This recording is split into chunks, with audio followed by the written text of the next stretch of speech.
Hello guys, I am C S Kashish रचवानी।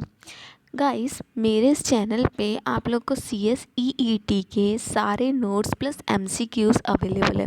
तो अगर अभी तक आप लोगों ने वो नहीं देखा तो यार वो देखो, क्योंकि वो आप लोगों के लिए बहुत हेल्पफुल रहेंगे। वैसे भी एग्ज़ाम पास में है, 9 जनवरी, बहुत ही पास में, ठीक है। तो अभी मुझे लगता है आप लोग की तैयारी बड़ी ज़ोरों शोरों से चल रही होगी। तो थ्योरी आप लोगों ने बुक में से बहुत पढ़ ली, तो वीडियोस देखो यार, वो वीडियोस आप लोगों के लिए बहुत हेल्पफुल रहेंगे। तो आज हम लोग कंपनीज एक्ट का पार्ट 5 में पहुंच चुके हैं। अभी तक कंपनीज एक्ट के 4 पार्ट मैं ऑलरेडी अपलोड कर चुकी हूँ, वो देखो। उसमें मैंने टाइप्स ऑफ कंपनी, कंपनी का कैसे, कंपनी क्या होती है, क्या फीचर्स होते हैं, क्या डिसएडवांटेजेस होते हैं, वो सब डाले। तो वो आप लोग को ज़रूर देखने चाहिए। खैर, आज स्टार्ट करते हैं हम लोग part 5। Formation of company, company कैसे बनती है। देखो, कंपनी कंपनी कंपनी आज तक ऐसे बोला लीगल एंटिटी है, ये है वो है, लेकिन बनती कैसे है वो तो देखा ही नहीं। According to companies act 2030, a company में be form for any lawful purpose. ठीक है, देखो क्वेश्चन यहाँ से बन के आएगा कि कंपनी लॉफुल होती है, अनलॉफुल होती है, लॉफुल होती है। ठीक है, मतलब आप ये नहीं बोल सकते कि मैं अपने फ़ायदे के लिए कंपनी बना रहा हूँ। ठीक है, अच्छा, यहाँ से बहुत सारे क्वेश्चन आएंगे, बिल्कुल मजाक में मत लेना, क्योंकि मैं आप लोग को यहाँ पे पूरा कंपनीज एक्ट नहीं पढ़ाने बैठी। वो एग्जीक्यूटिव में एक नया सब्जेक्ट आएगा। यहाँ पे मैं आप लोग को एम सी क्यूज़ बता रही हूँ कहाँ कहाँ से आएंगे, क्योंकि ये जो नोट्स है ना आप लोग के, ये सारे मॉड्यूल के नोट्स हैं। तो मॉड्यूल के नोट्स आप लोग के जो है उसी में से क्वेश्चन ज़्यादातर आते हैं। तो देखो, 7 और मोर पर्सनस, अगर पब्लिक कंपनी है, मतलब अगर पब्लिक कंपनी है तो मिनिमम 7 मेंबर्स हमें चाहिए। ठीक है, तो यहाँ लिख देती हूँ मैं पब्लिक। ठीक है, तो पब्लिक कंपनी में मिनिमम कितने चाहिए, 7। ठीक है, 2 और more person in case of private company, अगर प्राइवेट है। ठीक है, तो कितने चाहिए, कम से कम 2, 2 से ज़्यादा चल सकते हैं, मिनिमम 2, एटलीस्ट 2। ठीक है, तो यहाँ से क्वेश्चन आप लोग के बन के आएंगे। ठीक है, चले आगे। Next, 1 person when the company is form S O P C. 1 person company है तो कितने मेंबर चाहिए, एक ही चाहिए। तो अगर ओ पी सी है तो एक ही चलेगा। ठीक है, तीनों क्लियर हो गए। पब्लिक है, पब्लिक है तो कितने चाहिए, 7 मिनिमम। ठीक है, प्राइवेट है तो मिनिमम कितने चाहिए, 2। ठीक है, और ओबीसी है तो एक भी चलेगा। ठीक है, अ कंपनी फॉर्म अबव में बी ईदर। अच्छा, ये तीनों कंपनी, चाहे पब्लिक हो, चाहे प्राइवेट हो, चाहे ओपीसी हो, तीनों लिमिटेड बाय शेयर हो सकती है, लिमिटेड बाय गारंटी हो सकती है, या अनलिमिटेड कंपनी हो सकती है। आगे, कंपनी लिमिटेड बाय शेयर क्या होती है। A company having the liability of its member limited. देखो, मैंने वैसे ही होल्ड कर रखा है, limited by the memorandum to the amount if any unpaid on the share respectively. मतलब यहाँ पे अगर कंपनी का शेयर 10 रुपये का है तो मेंबर्स की लायबिलिटी, अगर मेंबर ने ऑलरेडी 7 रुपये दे रखे हैं, ठीक है, ये क्या है, पेड है, तो मैक्सिमम लायबिलिटी कितनी होगी मेंबर की, सिर्फ 3 ही होगी। ठीक है, तो ये सिर्फ लायबिलिटी होगी। लिमिटेड बाय शेयर का मतलब होता है unpaid value of the shares. ठीक है, next, company limited by guarantee, नाम ही है देखो, गारंटी, तो आप जितने की गारंटी दोगे वहाँ तक लायबिलिटी होगी। तो company having the liability of his member limited by the memorandum to such amount as the member may respectively undertake to contribute to the asset of the company in the event of wind up. और ये पैसा आपसे जब लिया जाएगा जब आपकी company winding up होगी। कोई ऐसा पर्सन है जो कंपनी में इंटरेस्टेड है, तो कंपनी के मान लो शेयर्स को इंक्रीज़ करना चाह रहा है। जस्ट लाइक एक केस बताती हूँ, हर्षद मेहता जो था वो कंपनीज के शेयर्स को इंक्रीज़ कर रहा था। अब इंक्रीज़ कर रहा था तो एकदम से लाइक उसने पोलो के शेयर्स बढ़ाए, एसीसी के शेयर्स बढ़ाए। तो ऐसे में कभी कभी ऐसा होता है कि हमें लगता है कि हमारे शेयर्स की प्राइस जिस तेज़ी से बढ़ रही है उस तेज़ी से डबल तेज़ी से गिर ना जाए। तो कंपनी उसको मेंबर्स बना लेती थी। अब मेंबर्स बना के कोई कंपनी ऐसे बोल देती थी कि अगर इसकी वजह से हमें नुकसान हुआ, कंपनी को वाइंड अप होना पड़ा, तो आपको उस टाइम क्या देना पड़ेगा, इतना अमाउंट देना पड़ेगा, that is guarantee amount. Next, unlimited company जिसकी लायबिलिटी क्या है, unlimited, just like a partnership, ठीक है। लेकिन मुझे नहीं लगता यहाँ पे ऐसा कोई बिजनेस होगा, कोई भी नहीं ऐसी लायबिलिटी लेता। Not having any limit on the liability of its member. Next, incorporation of company, an application of registration shall be filed with the register. अब देखो ये आएगा क्वेश्चन आप लोगों से, फॉर्म पूछेगा, फॉर्म क्या है, आईएनसी, आईएनसी का मतलब होता है इनकॉर्पोरेशन 32। ये एक स्पाइस फॉर्म है, स्पाइस फॉर्म मतलब इलेक्ट्रॉनिक फॉर्म है, ठीक है। और ये 24 घंटे में ही आपकी कंपनी को रजिस्टर कर देगा along with fee as provided. ये तो बोलने की बात है ही नहीं। यहाँ पे देखो, the memorandum and article of the company duly sign by the subscriber to the memorandum. अब यहाँ पे क्वेश्चन पूछेगा कि जो कंपनी के मेमोरेंडम है उसको साइन कौन करता है, उसके मेंबर साइन करेंगे। अब कितने मेंबर, पब्लिक कंपनी है तो 7, प्राइवेट कंपनी है तो 2 मिनिमम, 1 पर्सन कंपनी है तो 1 ही होता है। अब देखो यहाँ पे गड़बड़ हो जाती है, ओपीसी में है ना, वहाँ पे नाम ही है 1 पर्सन कंपनी, तो वहाँ पे मिनिमम भी 1 है और मैक्सिमम भी 1 ही है। लेकिन पब्लिक कंपनी में मिनिमम 7 है, मैक्सिमम की कोई लिमिट नहीं है। प्राइवेट कंपनी में मिनिमम 2 है, मैक्सिमम 200 है, एक्सक्लूडिंग प्रेजेंट और पास्ट एम्प्लॉय, ठीक है। डिक्लेरेशन टू बी प्रिस्क्राइब, अच्छा देखो यहाँ पे कंपनी सही तरीके से चल रही है, सही मतलब सही ऑब्जेक्ट के लिए स्टार्ट हुई है, वो कौन डिक्लेयर करेगा, यहाँ पे आप लोग भी कर सकते हैं, सीए कर सकता है, सीएस कर सकता है, सीएमए कर सकता है, एडवोकेट भी कर सकता है। वो is engage in the formation of the company, जो कंपनी बनाने में हेल्प करता है। और person in the name of the director, director करेगा, मैनेजर करेगा। देखो सेक्रेटरी का नाम कहाँ कहाँ आ रहा है, company secretary of the company, that all the requirement of the act and rules made therein respect of registration and matter complied with. मतलब यहाँ पे कंपनी सेक्रेटरी के 2 रोल हो गए। अगर आप कंपनी बनाते हो तो आप कंपनी के अंदर नहीं हो, कंपनी के आउटसाइडर हो, तो वहाँ पे आपको यहाँ पे साइन करना पड़ेगा।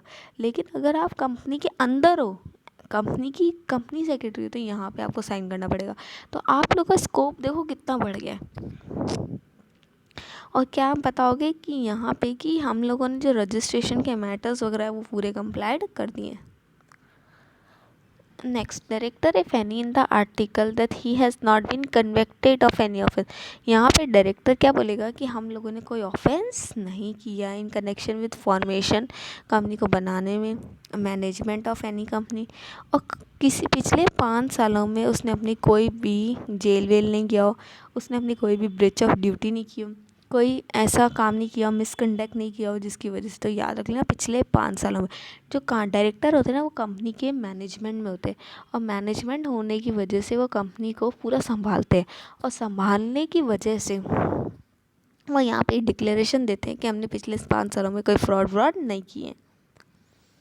Next, particular of name including surname, family name, residential address, nationality और other particular event of every सब। अब देखो पूछ सकता है कि किसका आएगा, हर सब्सक्राइबर जो भी, और साथ में उनकी आइडेंटिटी प्रूफ लगेगी, और ये ज़्यादातर क्या लगता है, आधार कार्ड ही लगता है। उनका नाम, उनका सरनेम, फैमिली नेम, रेजिडेंशियल, ये नॉर्मल सी चीज़ें हैं, ठीक है। Particular of person mention in the article as the first director of the company, the name. अच्छा डायरेक्टर का भी ये सब कुछ लगेगा। अच्छा डायरेक्टर का एक इंपॉर्टेंट चीज़ लगती है जिसको बोलते हैं डिन, director identification number. Director identification number क्या होता है, आपको लेना पड़ता है डिन, अगर आपको डायरेक्टर एज अ डायरेक्टर काम करना है। Next, particular of interest on the person mention in the article. अगर किसी का इंटरेस्ट है as the first director of the company, वही आ गया ना, ठीक है। अगर दूसरी फर्म के कोई डायरेक्टर वायरेक्टर है जिन्होंने हमें हेल्प की है, ठीक है, तो उनका भी ये सब कुछ आएगा। Next, on and from the date mentioned in the certificate of incorporation, most important, the registrar shall allot to the company। Company को क्या देता है, जैसे ही रजिस्टर्ड हो जाती है कंपनी को, तो कंपनी को मिलता है सिन, डायरेक्टर को मिलता है डिन, डायरेक्टर आइडेंटिफिकेशन नंबर, कंपनी को मिलता है सिन, कॉर्पोरेट आइडेंटिटी नंबर, ठीक है, which shall be distinct identity for the company which shall include in the certificate। अच्छा कंपनी को क्या इशू होता है, सर्टिफिकेट ऑफ इनकॉर्पोरेशन, ये इंपॉर्टेंट याद रख लेना।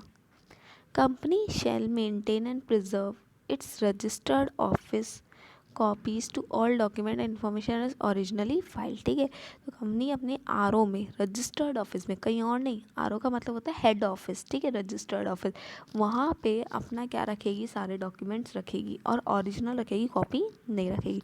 If any person furnish any false और incorrect of any information, suppression, suppression का मतलब होता है छुपाना, of any material information which is aware of the document file by the registrar, अगर वो अपने रजिस्ट्रार से कुछ गड़बड़ी की या फिर उसको झूठ वूठ फाइल किया तो बेटा लग जाएंगे यहाँ पे in relation to registration of the gun, तो आपके ऊपर एक्शन लिया जाएगा। उसका सेक्शन है 447, मोस्ट इम्पॉर्टेंट, यहाँ से आप लोग से क्वेश्चन पूछेगा।